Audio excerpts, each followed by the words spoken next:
this in the wrap, and the person was like, "That's the only thing I don't want." And of course, I wanted. They're like, "You have to wear that every game." I'm like, "Yeah, I know." I was like, "I need to grow out my hair." I was like, I wear Colorado. I need to grow out my hair so I can do the better part like Bjorn Borg. Like, that's what I feel like wearing this thing.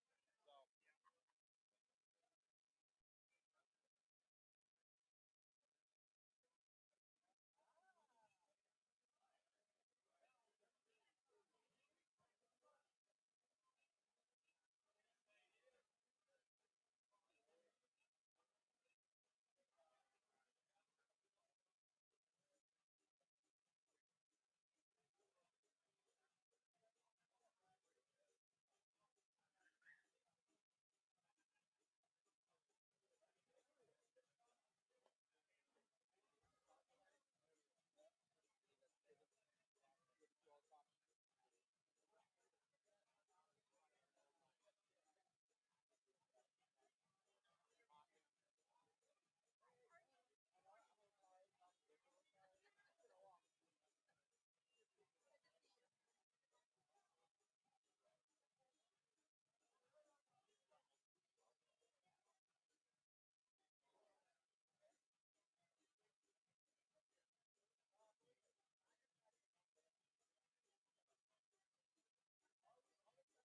Available.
Guten Morgen and good morning, everybody. Welcome to CST's World Cup Edition broadcast here in Grainworks. How's everybody doing this morning?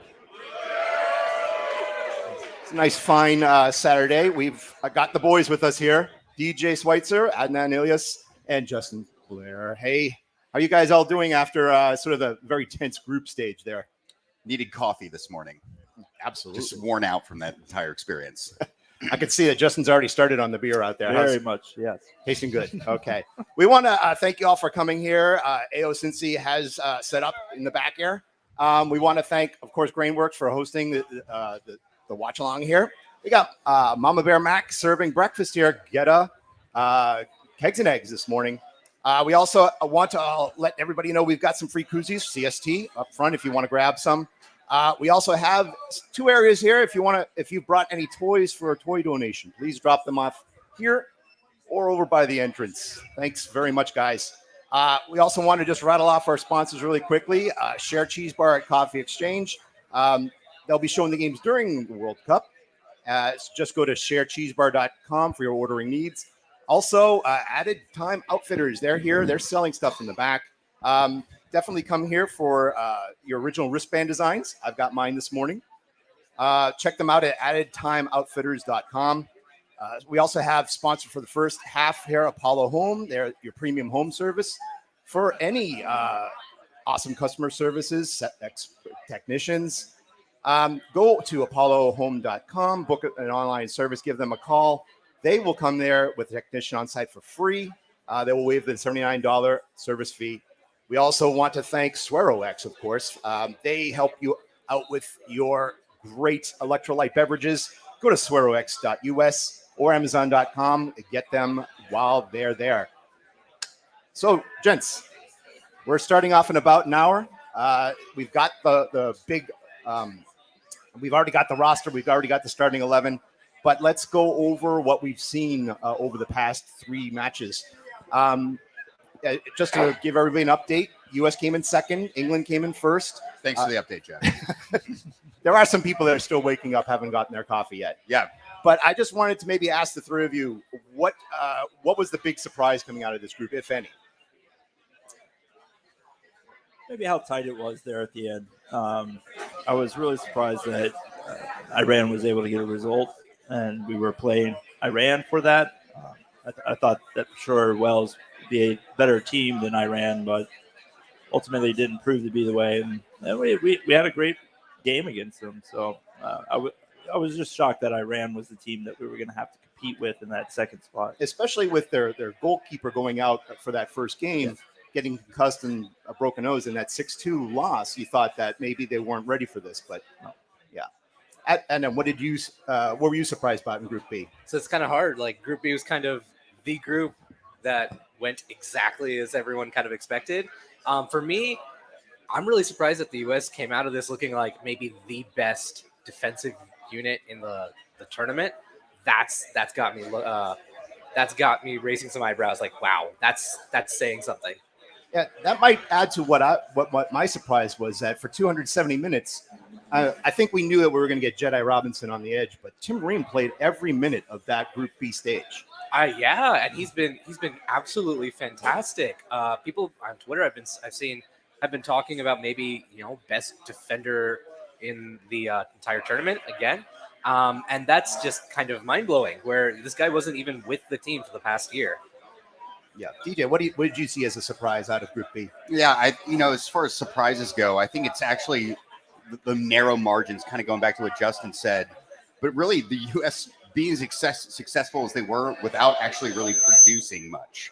I think that was what really caught me a little off guard. I knew that they're not a high-scoring team, obviously, but we're kind of considered the best team out of the group. Everyone's looking at us that way.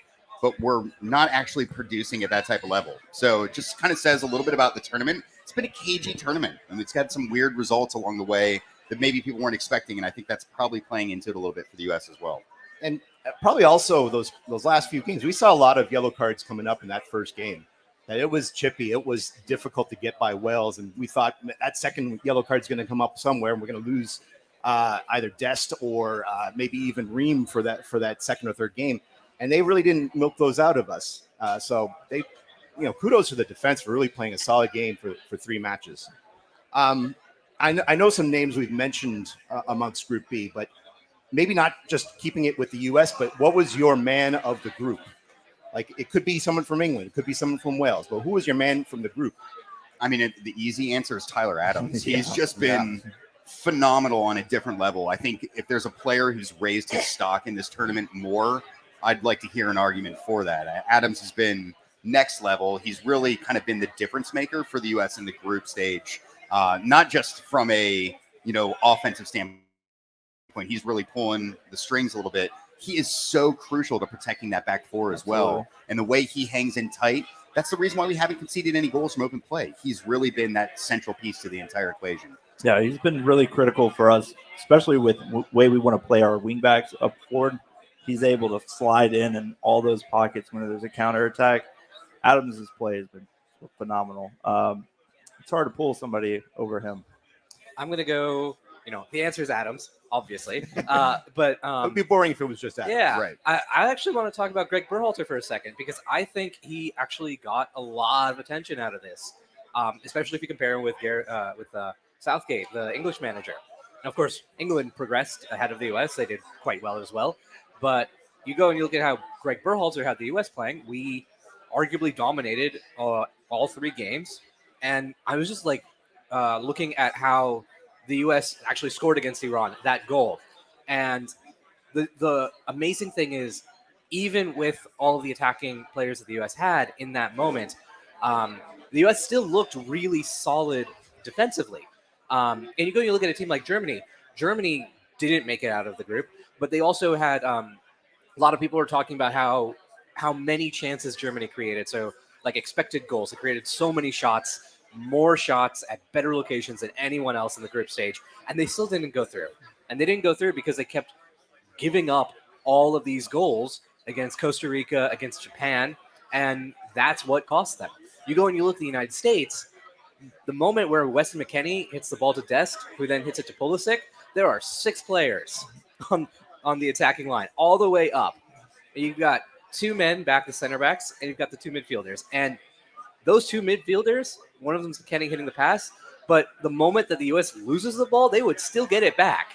And that is like the dream for possession soccer. You got to look at that, like say, Greg Berhalter put something special in the past couple of years. That's impressive. Yeah, considering that I think there was more negative publicity than positive publicity going into this tournament with Berhalter. A lot of people had doubts about his substitution patterns, his ability to bring on the correct players and at the correct time. I think that really changed once second and third matches came around. Yeah, I mean, you have to look at how Klinsmann and Arena were talking about this U.S. team in the cycle before, and this was just completely out of this league in terms of like not just style, but like sophistication and just across the board execution. I mean, it has a little bit to do with the talent that's available in this for group sure. previous teams, right? Like we had like 1 or 2 world-class players in previous teams. Now we have like 4, 5, 6, right? It feels a little weird even saying that out loud, like we have world-class players, right? Just it feels uncomfortable even claiming them from an American perspective, but that is part of the, like, we can execute now because we have a team full of guys who can actually execute. And I think that's, a sign of the progress we've had. For sure. And definitely an underrated value of that is the way MLS has improved in their academy and bringing up young talent and getting them overseas without being too pragmatic about trying to keep them in our United States soccer. So I think it's great way we're developing players, and it's just going to keep getting better. I think it's very surprising that when we talk about managers and coaches in the World Cup, usually it's the talk of the coaches that get sacked right after the Cup. We saw Tata has gone from Mexico. Roberto Martinez has gone from you pretty much left in the press conference. Yeah, I know. A lot of people like, here's my pink slip. I'm out of here, dudes. Yeah. And now we're talking about Berhalter. Is he going to be the coach of the future for the next 4 years, or does he move on? I'm kind of one of those who's a little bit shy about having a coach more than 4 years, but I can't see any way that USSF lets him go at this point. I don't think he'd even go for a job in Europe right now, and I think he could get it. That's kind of the shocking thing. Absolutely. I'm going to give my 2 cents in terms of who my man of the group was. I'm actually going to point it to Marcus Rashford. I think for a group that was so defensively tight, I mean, the 0-0 draw between the U.S. and England, for him to come out and really put his stamp on not only the Wales game, but also the game against Iran, and sort of outshine the likes of Harry Kane and Raheem Sterling. On that team that's expected to really aim high, he came out with his guns blazing. Yeah. And he's now got talk about really the golden boot for the entire tournament. He's up there with the likes of Mbappe and I forget who the others. We're actually going to talk about one of them, Cody Gakpo. So I would want to say Rashford is my man of the group. For the team, I agree. I think without Adams in the middle, you're having some difficulty getting that ball up, but also keeping the ball away from the attacking third. Yeah. Okay, let's move on a little bit. I think we're pretty confident that we've covered all of Group B. There isn't much else to talk about. Iran was a surprise. Wales sort of underperformed. But let's look at some of these other results that came out of this. There are a lot of shockers. I mean, raise your hand if you have a perfect bracket left. There's no way. You liar, Brian. You liar. I mean, Brian, he had to suffer through South Korea making it the last game of the tournament. But let's go over some of these upsets. What teams did you not expect to show up in the round of 16? I don't think I can say Australia, Korea, or Japan. I think I called them. Yeah, right. While we were sitting right here. Yeah. I was hoping we could scrub that from the files, but unfortunately. I think I'm surprised Mexico didn't make it. That was the one, but I think kind of going where what we've been saying, where U.S. has got this talent coming through and it's getting, better and better, and Mexico kind of just doesn't. And you're really starting to see that weigh on the team. I thought they'd get through round of 16 because they always do, but I guess technically this is a way to break the streak. That was a tough group, though, for them to get through, though. Tough group. When Argentina lost, you knew that when they were like, you hit me in my own blood. So I think Mexico was in trouble when that came up. Yeah. Yeah. If there's another team that I was a little surprised didn't get through just from expectations, Uruguay, I think definitely had expectations to get through the group. You could see it on Luis Suarez's face. You could see the moment where his heart broke on television.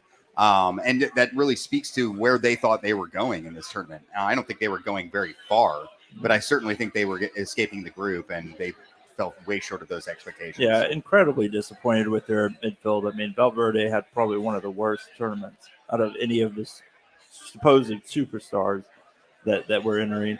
Uruguay, that's their golden generation. I think that's probably it for them. I think they fall back kind of in the line, and maybe that opens up some teams from South America to enter the cup. But yeah, Germany, I'm kind of shocked. I think Japan was a good side, but I thought Germany, with their attacking ability, they'd be able to put up goals, but they got blasted. I mean, they could not defend very well at all, and they're going home. So, there aren't many times Manuel Neuer gives up that many goals. Yeah, like ever. Yeah. He might only give it up in one game, but that's tough for a curtain call. You know what I mean? For that to be your World Cup, and that's what you leave on tape. That's pretty tough. Yeah, there's a few tough curtain calls. I mean, I picked Belgium to go at least as far as the final, and for them to crash out the way they crashed out with Kevin De Bruyne looking almost subpar, like a shell of who he is. It tells me a little bit about his talent, how it might not be as grand as we expect it to be, but probably also a little bit more of Man City's overall talent. Yeah, that they're as a group, they have a synergy amongst themselves. And by himself, De Bruyne can't do it all himself. No, and then that was the story of the tournament for Belgium. Just disjointed. They just didn't have good rhythm. You saw numerous times them arguing with each other on the pitch. I mean, there was no team chemistry. I think we highlight that a lot about the United States, how this group truly loves playing with each other, and the opposite was true for Belgium. Belgium deserved to go out for those horrible Guy Ferrari jerseys they were wearing that. So. Definitely. They were expecting winner chicken dinner right there, but it didn't come through. Let's go really quickly through the rest of the matchups here before we cover U.S.-Netherlands. Argentina-Australia, that's a shocker right there, but are we going to be surprised if Argentina doesn't go through? Yes, very much so. Yes. Yeah. Yes. Yeah, so I think we can... Quality is great. We can circle that one in Sharpie. France versus Poland tomorrow. We've already got some boos in my ear here. Are we seeing France get by Poland, or? Yeah, I have them going by Poland, but I wouldn't be surprised if it's something that we're looking for in the second half. But I think France has quality. I think for me, I'm not super impressed with Poland, except from Szczesny. That last game against Argentina, making every single save possible, including smacking Messi on the face. Can't get away with that very easily. I did. They're a very top-heavy side too. Lewandowski's a bit on an island within that squad, and they struggle to create in the way that he needs for them to create to finish the chances that are available. So I would be shocked if France didn't at least get past Poland. Yeah. Let's go through a few more. England versus Senegal tomorrow. That's sort of like, I can see an upset happening there. Yeah, that's a hard game. If Mane was still with this team, I'd be more afraid of Senegal than of Netherlands. Even without him, they still have some really good players. Like you look at Koulibaly he scored actually against Ecuador, not Ecuador. Was it Ecuador? I think it was Ecuador. Yeah. Okay. Yeah. Who plays with Chelsea? Really good defender. They're AFCON champions at this point. Really solid team. And you got to know, they got to be feeling it. That's the thing. This is their chance, and they're going to feel it. Now we'll go real quick over the other half of the bracket, Japan versus Croatia. Didn't expect Japan to be there, but they could definitely be giant killers there. Brazil versus South Korea. Great story for South Korea to you saw them in the middle of the pitch celebrating once they found out Are they going to get by Brazil? No. No. Be a little miraculous. It would be a miraculous story, that's for sure. Morocco versus Spain. I have Morocco on my draft as one of those teams that could definitely go deep. Morocco could do it. I buy that, especially given how they came out of this group where, they beat Belgium. They looked impressive across the board. And, they've got some really good players. Yeah, I could believe it. The Spain team, after putting so many against Costa Rica, they just really didn't have the offense afterwards. And you could see, Morocco gets their little point sharpened and takes it at them. I think it would be important for Morocco to get ahead early. That would really put pressure on that young talent in Spain. Even then, though, Spain got ahead early, and then Japan absolutely swarmed over them in the second half. I was kind of decided at that point, though. Yeah, that's right. Spain felt they're going through. I think there's like a 2-minute spell where they were actually out. Yeah. There was, They're like a 2-minute. When Costa Rica had taken the lead against Germany. That was incredible. And then the last matchup for the group of 16, Portugal versus Switzerland. If things go to form, you're going to get Portugal versus Spain in the quarterfinal. That's a delicious matchup. You can't look by Switzerland. This Switzerland team's been pretty great as well. That game against Serbia at the end was lots of fire in a bunch of different ways. But also, you look, this team's got decent offensive output. They're really solid defensively, except against Serbia, apparently. But I actually think Switzerland might be my favorites for winning that game. Yeah. We'll see. There's a lot of matchups here, but let's go to the one that's important to us in many different ways, the U.S. and Netherlands. We've got the team warming up right now, about 30 to 45 minutes to kick off. This is the big one, guys. We've waited 8+ years for this to happen. We've got the starting lineup already. Matt Turner, of course, not much of a change except for two big spots. Zimmerman comes back in to take Carter Vickers' spot. Do you guys agree with Zimmerman coming back in? Yeah, I'm cool with that. CCV felt like really specific for that Iran game. And he did a great job, but I'm cool with Zimmerman. Yeah, I think with Zimmerman coming in late in that game, he's actually helped the team quite a bit. I just don't know about him back there as the two-man center back. I think it has way more to do with set pieces. Set pieces are make or break in the World Cup most of the time. They've not been as important in this particular World Cup as they have in ones past, but they have a couple really threatening players defensively, or we're looking at a couple of really threatening players defensively. Virgil van Dijk can just be an absolute menace in the box, and I think Zimmerman's in there a lot of height, almost exclusively to guard against that type of situation. Yeah, and on the attacking front too. I mean, the United States. I mean, how are they going to crack this back line from Netherlands? Set pieces. Yeah, you think Walker Zimmerman's got the best range for that? We saw it in MLS play, but obviously this is a huge stage. But he's probably one of our better players at getting high points on the ball. That's a very interesting point that people are bringing up with set pieces.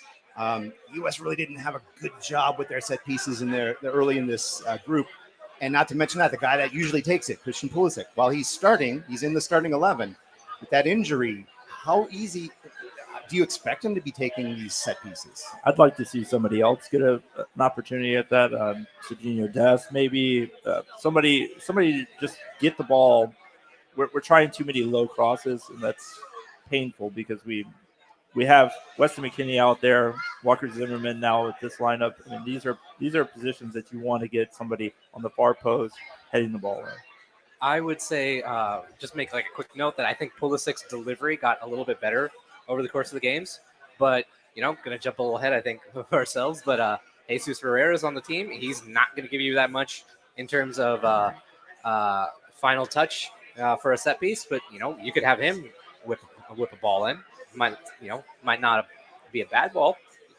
Yeah, I mean, I think Ferreira's presence in the match tells a lot about what we're going to expect out of this team.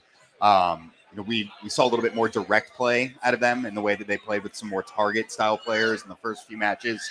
Now we're going to actually see them in build up today. I think Ferreira is going to be coming deep, trying to release in those speedy wing players. I think Pulisic's really going to be this is going to be a game where he runs a bit, and we're going to see Weah really stretching out on that right wing a bit as well. Watch for Ferrer to come back, build up into play, and then releasing balls out of midfield that he plays backwards into those guys running in behind. I think that's really going to be the game plan today. Yeah, you're gonna see Musa and Robinson drop in on that left side, and you're gonna see Pulisic slot in. I personally, you got Ferreira up there. He's such a great possession player, and we're playing against the great possession nation, the Netherlands. They invented this kind of whole thing like 50 years ago, and I just kind of love the idea of taking their game plan to them. You could make it maybe an inside joke that the Dutch are the possession nation. You're talking about like history and all that, but just to really, I know we've said a lot of names here, but the starting 11: Turner, Dest, Zimmerman, Ream again. Roll with the hot hand. Jedi on the left there. You've got MMA in the middle. McKennie, Musa, Adams, Timmy Way on the right. Pulisic once again starting in this game, and Jesus Ferreira in the middle. I mean, part of that is your hand has sort of been dealt because Sargent is likely not. Sargent is not in the lineup, I believe. Yeah, it looked pretty clear that he rolled his ankle pretty severely. You're going to get a high ankle sprain on that kind of thing. It's not something you want your 9 to be playing on. That's when I wonder if we can make a hotline call to Vasquez, but probably a little late for that. I'm just really glad we're not seeing Haji Wright up front again, too. Yeah. He was so uninspiring in the final 10 minutes of that game against Iran. You thought he was going to come in and give you something a little bit, give you a little bit of that, physical presence up top. And it felt like he was almost angry to be involved in that point in the match. Like, oh, you put me in now. And, after getting the start against England, where he was also a bit of an invisible ghost too. So yeah. I'm just really pleased that we're not seeing that option up top. Yeah. Do we bring in Wright for that, or is there a different solution? I mean, you're in an elimination game, talking about a full 120 minutes, possibly. You're going to have to bring in a 9. You only have one other 9 on your roster. So unless you start getting a little weird with false 9s, bringing in Gio Reyna, you're going to have to play. Not feeling hot about Jordan Morris at striker? Not at all. No. Berhalter he did impress me. He has, his form, his pace improved a lot coming off that injury. I was really shocked by that, but yeah, I probably would sweat it out pretty hard if he had Jordan Morris. I think there's a good possibility you might see Morris if Pulisic proves that he cannot play even 45 minutes, let alone 120. So you think Aronson and Gio is good enough to come off the bench, those two, to make up for that? Is Gio 100%? Are we expecting to see a good amount of Gio? All indications are he's okay. It's kind of been a debated topic, but all indications he's okay. He's probably not where we want him to be playing in a World Cup game, but he's somebody that can create an electric spark. It's just I worry about bringing him on without having any games in the group stage. Gio is very much of a hot cannon, so it could disrupt what we want to do offensively, but I say we have to throw him out there if we get into extra time. I get the feeling that Berhalter's looking at his depth, Reyna, but also Luca De La Torre, and especially these guys who've had injuries, and thinking, they've been out. And this is kind of not just like that their health isn't, it maybe is questionable, but also like, what is their mentality? They've not been in training the same way that not just the whole U.S. team has, but like the whole world has, basically, with everyone in the middle of their season. And you got to wonder a little bit of that. Is that part of what's coming in, where you have that mentality that everyone else does as well? Just, maybe, 90 minutes or 60 minutes match fit, but also mental fit. Had to also take some time to build back up. Yeah, there's going to be a lot of mentality, I think, tested on this game. Switching from 90 to 120, and now you've got players that haven't really seen the pitch as much. De La Torre, I forgot he was on this team, to be honest. Yeah. So it's going to be really, I think, convenient to sort of see these players come out, and you're not going to see people like Pulisic go 120 unless some, I think, miracle cure comes out there. Let's cover a little bit of this Netherlands team that we're also going to be facing today. They've had a pretty good group stage. A 2-0 win versus Senegal. A 2-0 win, of course, over Qatar, but who hasn't won over Qatar in this tournament? And then a 1-1 draw versus Ecuador. Surprisingly, a steadfast, solid team, but you could also argue they haven't been tested in the group stage that much. I think that would be fair. I think they've been very pragmatic about how they want to play the game, and not too much challenge. I mean, Qatar obviously nothing there, but Senegal was an impressive result. I mean, without Man, it is a different Senegal team, but this is a very impressive 2-0 result over Senegal, opening play, first of the World Cup. I think they have a little bit more chemistry than Senegal does when it comes to the Netherlands, but that really opened my eyes and makes it very hard to pick this game for sure. Louis van Gaal is a very pragmatic manager to begin with, and I think, if anything, this Dutch side is defensively organized in a way that most people don't really expect them to be, even though that's a hallmark of Van Gaal's managerial style. I think they're just going to be incredibly tough for us to break down. And for a side that already struggles to create, I think that's going to be really the linchpin of this match, is finding a way to get in there early and get a foothold in the match before it gets away from us. Yeah, I think we're definitely a disruptive attacking team, but this team does not get out of position. They're very, very sound in their what kind of shape they want to hold, and one-on-one, these defenders are just nasty. So Yeah, so you go and you look across the back line. The big hallmark is, of course, Virgil van Dijk. The big man from Liverpool himself, one of the best defenders in the world. I think basically everyone agrees on that. And the thing is, you go and you look at the U.S., there's just no way that the U.S. is going to be able to physically dominate him. You just, even if we put Haji Wright in there, and Haji Wright's a big guy, or Josh Sargent, who's also a big guy that maybe not as physically dominating of a figure, you just can't do that with this guy. That's his whole game. And so kind of that, it's going to rely on being able to be smart, being able to move around and kind of drag him and force him to pick some battles, and hopefully pick one where, maybe his teammate doesn't slide over and give him some help. And you got to see, okay, well, maybe Ferreira is the best shot of doing that. That actually really makes sense, at least on paper. Well, on paper, they're a solid 3-4-1-2. I mean, that's the good thing about this Netherlands team, is that they've got Virgil van Dijk as your linchpin, but Nathan Ake has had a good tournament to his side. You've got Nolport has been really solid in goal, considering he's been seeing a lot of shots. And that's the thing about this Netherlands squad, is that in the first two games, they suffered a lot of shots on them, but they were able to really turn the field around. Yeah, some of it for me felt like, the Netherlands kind of got pushed a bit hard with Senegal, where Senegal was a little disjointed because I think they were still reeling a bit from losing Mane so late. But once they had those 3 points, I think they were looking at Qatar and saying, we can get 3 points there, and they kind of wrapped up shop. And it didn't quite matter that they gave up lots of chances to Ecuador in the same way. But I think there's a chance here for the U.S. It's going to be difficult, but, go out, play with some joy. I think they could do it. Who on the Netherlands scares you the most, other than Virgil van Dijk? I think Frankie de Jong, he's that whole glue, the connector. He's been having some drama, of course, with Barcelona, but you don't see it with this Netherlands side. He's been silky smooth.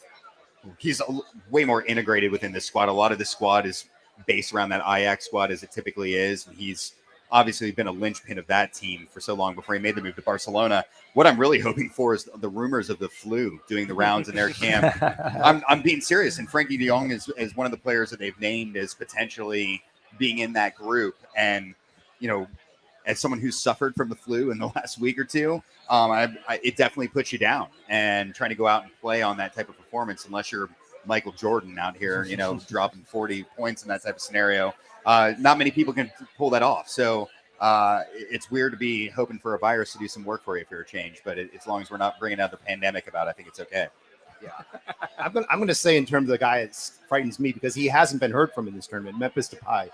He's starting in this aside Cody Gakpo. Gakpo's had a great tournament, but Depay has been surprisingly invisible.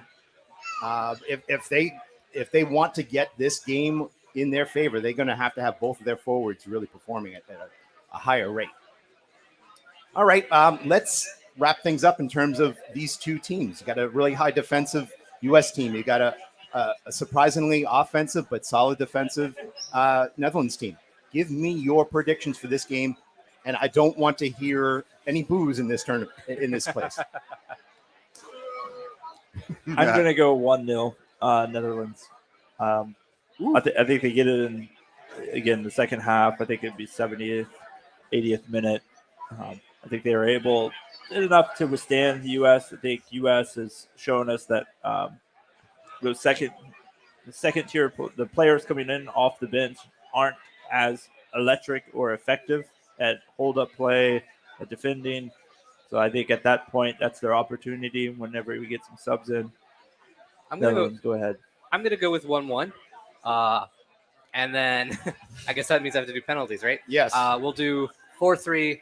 I'm feeling optimistic. 4-3 USA on the penalties. There you go. DJ, hit us with it.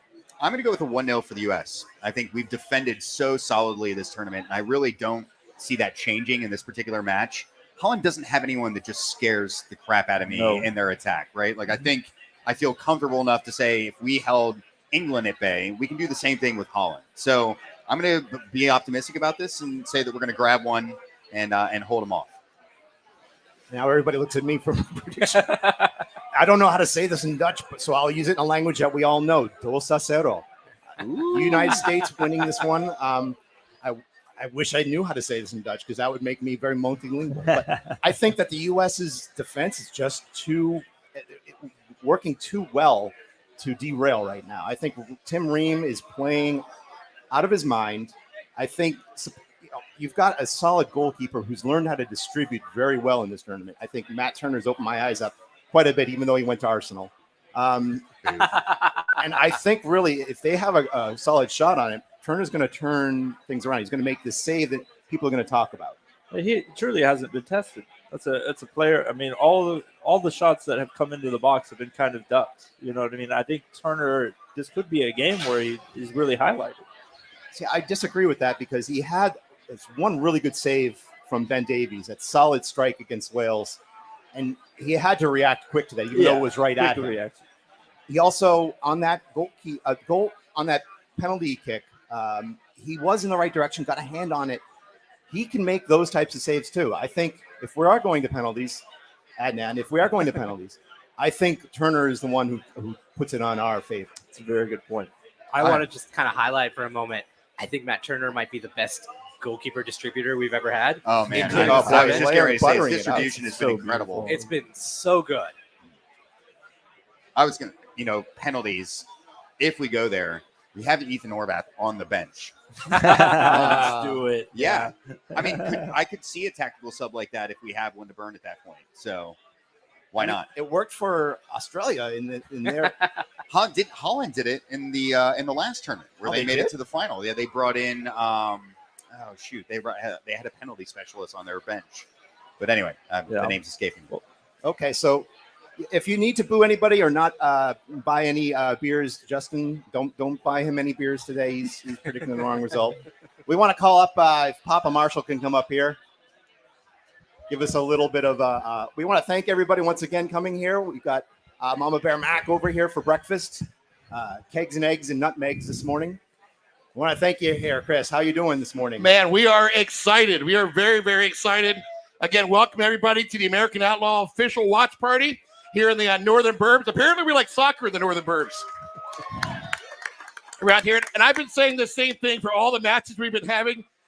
The one difference between us and all of our friends that are actually in Qatar watching the match for the U.S. men, we're drinking beer here, this stateside. That's what we do. We've had a packed house for all of the matches here. I just saw the pictures of the pitch downtown or other watch party, completely standing room only. Huge thanks to Grainworks Brewery for hosting us. Johnny back there, Paul back there, slinging drinks. Beer Mosas this morning, Bloody Marys this morning. Mama Bear's Kitchen is sweating it. They are working it. All of your breakfast needs are there. They'll get to you. And also, High Grain Brewery. That's the other one. So on guest tap back here, we have our collaboration beer with High Grain Brewery called the March. And it's on guest tap back there. It's a pale ale. Super easy drinking, soccer watching beer, even at 10 o'clock in the morning. So this has been amazing. It's been incredible. And I'm already nervous. What's your prediction for today's game? So here's my prediction. My heart's going to be rough. So I don't think Netherlands is as good as England. So I'm thinking a 1-1 draw because I don't think we can score more than one goal. But honestly, our defense has actually been super tight. So 1-1 draw, and Matt Turner stands on his head for PKs, and then we'll be throwing up and taking our heart medicine, but we're going to walk out victorious. Whatever you do, US, do not take Chris Marshall from us before his 50th birthday. Whatever Yes, you do. please. Yes, thank you. Thank you. Thank you very much, Yeah, Chris. man. Yeah. Thanks for being here. Yeah, thank you everybody for coming here. Once again, enjoy the drinks, enjoy the food, enjoy the game. If you have your toys to donate, please bring them up front. And go US. Let's go. Let's go. Let's go.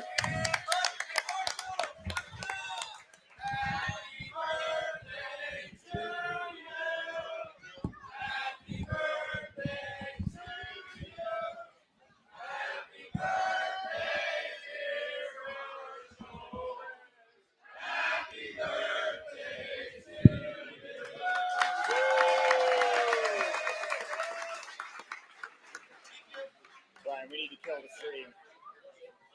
Let's have a date.